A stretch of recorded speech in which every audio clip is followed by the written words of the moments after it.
Olá, gente linda e abençoada, estamos aqui mais uma vez para aprender com a palavra de Deus. Eu sou a missionária Deise Carvalho Antunes, agradeço a tua visualização. Peço que você deixe o joinha se você gostar do vídeo, que você possa assistir os demais vídeos para que você possa aprender com a palavra ou possa deixar o seu comentário, a sua tese e que você inscreva-se no canal e acione o sininho para receber as notificações do próximo vídeo.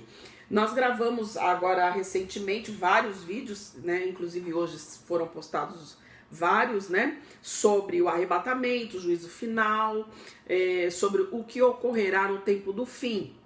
E aí você pode dizer assim, missionária, mas o que é que pode me privar da presença de Deus e o que é que tira o direito de salvação? Vamos ver o que a palavra de Deus fala?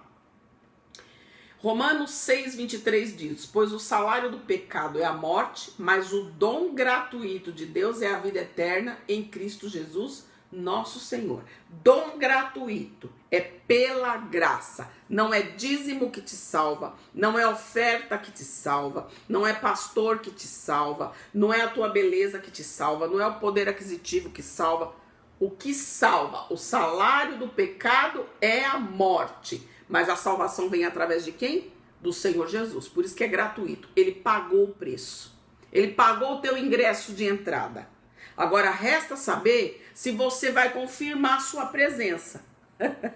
Quando nós somos convidados para uma festa, geralmente a pessoa fala, confirme sua presença.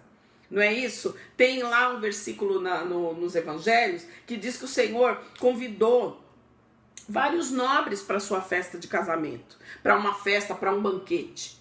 Mas as pessoas rejeitaram, cada um tinha uma coisa para fazer. Eu tenho que plantar, outro tinha que colher, o outro tinha que cuidar do gado. Então cada um tinha os seus aquifazeres, os seus comércios.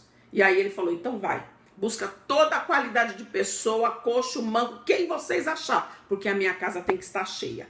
Então ele convidou, ele fez o convite para os judeus. Os judeus rejeitaram, não aceitaram o Messias. Então estendeu-se esse direito a saber a todo aquele que crê que Jesus é o Filho de Deus, que o aceita e que pratica a sua palavra. Não é isso? Então aqui está dizendo que é gratuito, porque fomos plantados juntamente com ele na semelhança da sua morte. Também seremos na sua ressurreição. Sabendo isto, que o nosso velho homem foi crucificado com ele, para que o corpo do pecado seja desfeito, a fim de que não sirvamos mais o pecado. Romanos 6, versículos 5 e 6. Então está dizendo aqui que nós temos que fazer o quê? Matar o velho homem. Se eu aceitei Jesus, agora eu sou uma pessoa salva. Maravilha. Está lendo a Bíblia, está orando, mas o nosso velho homem foi crucificado com ele. As manias, os costumes antigos, os tabus, as filosofias erradas que aprendemos, foi crucificada com ele? Fica uma pergunta para nós. Aí a palavra de Deus diz em Apocalipse 21:8, quem não entrará na Jerusalém de Deus? Quem não será salvo? Os covardes, os incrédulos, aquele que não crê, os depravados. Esses depravados aqui é todo aquele que tem uma vida na imoralidade sexual, tá?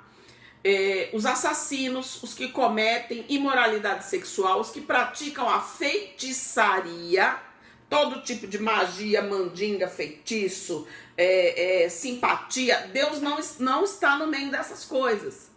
A idolatria, o que é essa idolatria? É você colocar na frente de Deus e idolatrar um filho, qualquer uma outra pessoa, uma imagem de escultura, ídolos que nós temos aí, os cantores, os famosos, até mesmo que seja um pastor, uma cantora, um cantor gospel. Se você idolatrar, a palavra de Deus já está dizendo, os idólatras não herdarão o meu reino.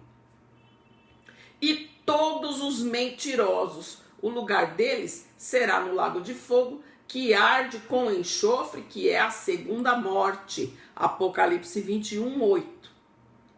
Em Provérbios 28 também fala de algo muito importante. Provérbios 18:21. A morte e a vida estão no poder da língua. Aquele que a ama comerá o seu fruto. Então, tudo aquilo que nós falamos, quando você amaldiçoa uma pessoa, quando mães que amaldiçoam filhos, palavras torpes, as palavras pesadas, duras, difíceis de se ouvir. Quantas vezes a gente vê uma briga numa determinada casa, escuta, porque a gente não tem um ouvido com cimento lá dentro, a gente escuta o que está à volta, não tem como. E a pessoa abre lá uma porta enorme, uma lista enorme de palavrões, como se ela fosse resolver tudo no palavrão. A palavra está dizendo que a morte e a vida está no poder da palavra. Ainda, a missionária, mas assim, eu creio, né? Eu vou na igreja, tudo, mas eu gosto de acender uma velinha, eu gosto de consultar para saber se eu estou fazer consultas extras. Olha o que a palavra de Deus fala em Isaías 8,19. Quando vos disserem, consultai os que têm espíritos de familiares e aos feiticeiros, que chiureiam e murmuram, respondei, é para você responder, acaso não consultará o povo ao seu Deus? Acaso o favor dos vivos se consultará aos mortos? Ou seja, não tem um Deus para a gente falar com ele? Não tem um Deus para a gente tomar conselho com ele? Por que eu tenho que falar com um morto se eu tenho um Deus vivo? Se eu tenho o Senhor Jesus que morreu pela minha vida? Então, isso é um ensinamento da palavra para nós. 1 Coríntios 6, versículo 9 e 10. Não sabei que o injusto não hão de herdar o reino de Deus? Não erreis, nem devassos, nem idólatras. Olha, repetindo aqui, gente, não sou eu que estou falando, é a Bíblia. Nem os adúlteros, nem os efeminados, nem os sodomitas, nem ladrões, nem avarentos, nem os bêbados, nem maldizentes, nem roubadores herdarão o reino de Deus. Então aqui a palavra está clara. Deus te dá o livre-arbítrio para você ser um efeminado? Para a mulher ser uma lésbica? Para a pessoa pegar aquilo que não é dela? Para a pessoa adorar qualquer um outro Deus, uma outra imagem? Para adulterar, para fornicar, para prostituir? A pessoa tem o livre-arbítrio, mas ele está dizendo, não herdará o reino de Deus. Não entra aonde eu estou. Então isso leva a pessoa a perder a sua salvação. Tiago 4,4. Adúlteros e adúlteras, não sabeis vós que a amizade do mundo é inimizade contra Deus?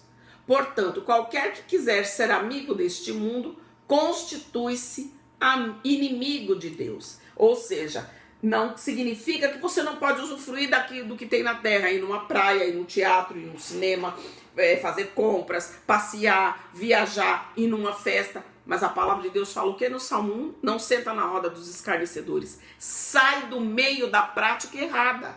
Fica à parte do que está errado. Não esteja no meio. Se você sabe que num determinado lugar, vai ocorrer coisas que não são agradáveis à palavra, fica fora. Procura ter uma vida condizente para que você tenha direito à vida eterna. E a palavra de Deus fala em Marcos 7, versículo 20 a 23. O que sai do homem, isso é o que contamina.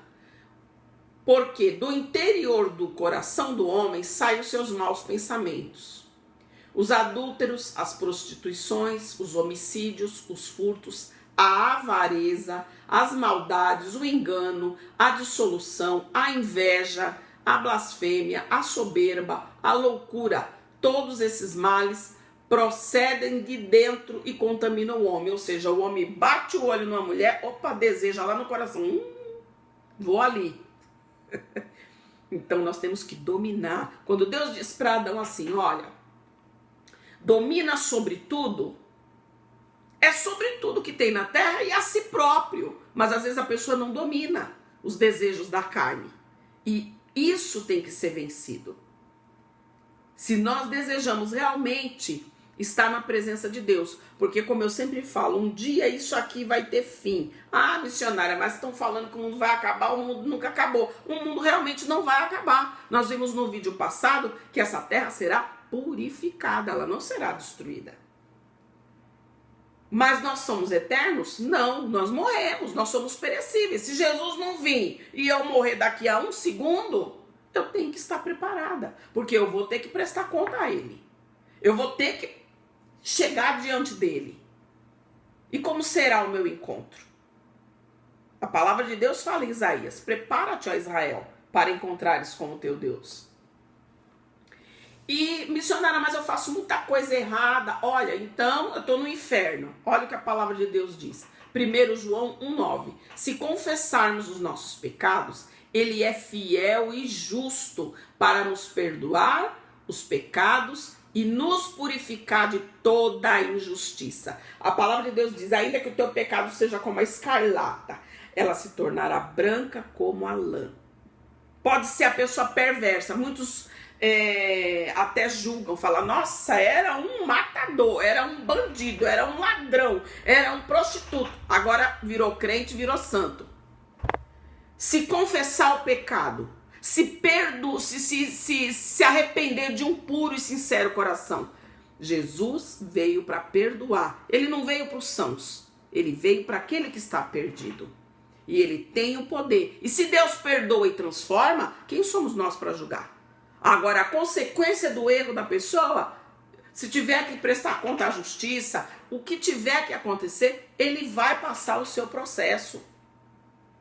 Mas uma vez perdoado, se ele morreu e se arrependeu verdadeiramente, ele tem o direito da vida eterna. Ele tem o direito de gozar do bem maior que Deus preparou para os seus na eternidade. O que é que então que eu tenho que fazer? Gálatas 5, do versículo 19 a 23. Nós temos que adquirir os frutos do Espírito.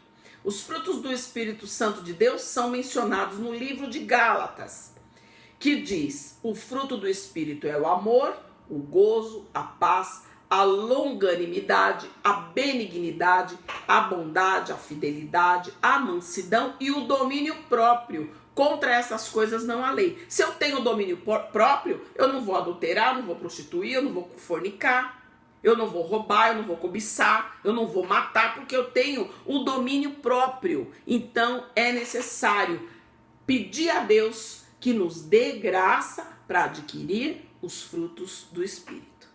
Amém? Que Deus te abençoe grandemente.